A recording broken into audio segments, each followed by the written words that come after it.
আরে এটা পেয়ারুল ভাই না রে? এটা ফির কোন চেঙ্গুড়ি ধরে পালাছে?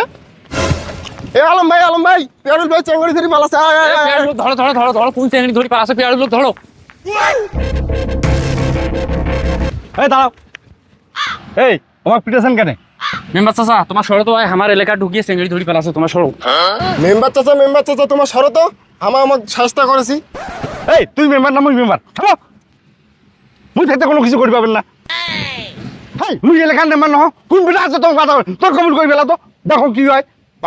কবুল কবুল কবুল। আলহামদুলিল্লাহ। এই মেম্বার সাহেব আমার বিয়া দিল, সালাম করো সালাম করো সালাম করো। খাও তোমার সুখ শান্তি করি খাও, দোয়া করে দিনু। চাচা বিয়াও তো দিলে এনে মুখখান দেখো কিনে চেঙ্গিটার না। অবশ্যই দেখা তো উচিত। দেখি মা তোমার মুখখানা। ও মা, মেম্বার সাহেব বেডিক তো বিয়েও দিলেন, দাওয়াত কোন দিন?